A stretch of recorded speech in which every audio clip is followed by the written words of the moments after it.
Like, I loved it. I was thinking yesterday when I was watching Conor McGregor work out, and like all the people were surrounding him while he was working out. You know, one of those open workouts. It's real weird. Yeah, it was he's standing around hitting the bag, and he seems to just be doing his work, doing his normal work, you know, hitting the bag. But there's just this circle of people, like right there. Like he's a lion. Well, it's not only that, like, he can't even move. No. Like, he can't, like, dance around. He can't back up too much. He's just right in front of that bag, and he's got to pretend those people aren't there as he works his combinations. Show, right? It's just a show to hype the fight more. I guess it is. And then the boxing purists make fun of him. Yeah, because of his movement. Yeah. They won't make fun of him if he lands the way he did in that clip of Paulie. That's what I'm saying. Dude, when he landed that straight left, blam, and snapped Paulie's head back, I'm like, hey, Paulie, why didn't you talk about that? He's been on a tear just going off. Really significant. But if a guy like Conor McGregor does that, that is straight and clean and sneaky. 16 ounces, too. And a little off speed. Like a little off speed in the initial part of the movement, and then he drops it in, bang. That's like snake-like left hand. Like, he's getting super comfortable if he can do that to Paulie Malignaggi. Like, whatever you say about those clips, all we know is that that's what we've seen. We've only seen these little short little clips. Like, right here, watch this left hand. Watch how he sneaks this in. Boom, son. Speed, son, timing. Were they ounces on, too? That left hand is fucking legit. It's super legit. Here it is again. Watch this. Boom! Dude, that is down the pipe. Call it what you want. I mean, granted, that's the 12th round, but still, probably two-time world champion. Yeah, I don't know what round that was. I don't care. Me neither. I don't care Conor either. can do that with that kind of speed to Paulie Malignaggi and time that like that, that's...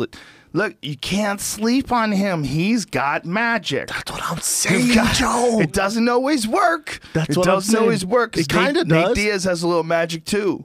Different type of magic. Yeah, but that, in that fight, Nate Diaz had the magic. And it was just not Conor's night. But the rematch was Conor's night. Nah, not really. No, I don't think it was. I think the rematch was both of their night. I think if you really want to look at that fight honestly, the second fight, I don't think you see a winner. The only thing that I think you could say makes Conor a winner is that he dropped Nate.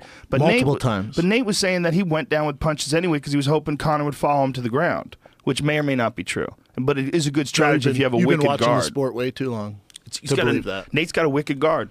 If he really did decide to get when he gets clipped, just to go down with it and to try to bring him to the ground, like Fabricio does that. Fabricio Verdun absolutely does that. He doesn't do it by getting dropped in the face with a left hand. Well, it was a very good shot, no doubt about it. But the idea is, if you get hit with a good shot, you can decide to go down. Bait him in. You can decide to bait him in. 3 times in a row? I think you have to take it into consideration as a possibility. Maybe once.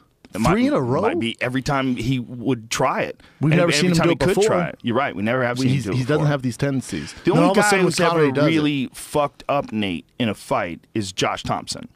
Josh Thompson head kicked him, and every other fight, even when he's gotten beat up, like the Dos Anjos fight, he's got his legs beat up, and Dos Anjos definitely won a decision. Nate didn't get fucked up and stopped. He's never got his ass whooped. Josh is the only one who stopped him. Yeah, but he still never got it, his ass Never got his ass whooped. Well, you know what? You could say the Dos Anjos fight was kind of a beating. The Dos Anjos is kicking the shit out of his leg. But he's still coming forward, still 100%. He's never been broke. You can say that. They've never broke his will. 100%. Even in the Thompson fight, if they let it go, he probably would have recovered eventually if he didn't go unconscious. Correct. See, I think if the real test of who's better, Conor McGregor or Nate Diaz, is if they fight at 55 in the Trilogy fight. Because 70, it's a toss-up. Nate won 1, Conor won 1. That's whatever. They're both not fighting at 70. If they go to 55, you have your true, I think, winner there. Well, you know what? I mean, I like Nate at 55.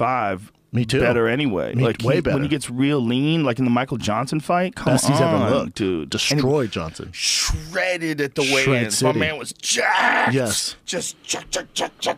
I'm assuming that's what he's waiting for because they've offered him fights, right? But he's just waiting for that big Conor payday. I think him and his brother are smart. They're huge cultural icons. They can go places and get paid, and they're still in the mix. For whatever weight class, whether it's 55 or 70. Sure he is if he wants to be. No, he's suspended for a very long time. He's just got to pay. He's just got to pay. Does he? It's not a suspension anymore. Really? Yeah. What it is he owes them $100,000 and he won't give it. So gangster. Well, But they you wanted can like argue that, though. 165. I think he gave him like 65. You can argue that, though. Like, remember with Conor, like, listen, you're suspended. You're not fighting. You got to shoot a commercial for us. Remember that? They asked him to shoot a bullying commercial and pay us $175,000. Conor went, cool, just not fighting Vegas. They went, all right, no money, just a 15-second tweet, and then we'll let you fight here. Well, you got to realize when a guy's throwing a Monster Energy drink and they're throwing water bottles. I don't like to say this, but this is true. There's a big part of what's going on there that is theatrics. That's no different than pro wrestling. It's called selling a fight. It's called selling a fight. And that's what they're doing. They're throwing shit at each other, selling a fight. Do you think he's really trying to incite a riot? Like, occasionally, yes. Like the DC John Jones thing, that was legit. Different animal. And how much did that sell the fight? Like the UFC was like, let's just keep that on They kept playing it over and non-stop. over. And then they're like, we do not approve of this. This is ridiculous. Show it one more time. Show it again. One more time. I love that, though. Best clip ever.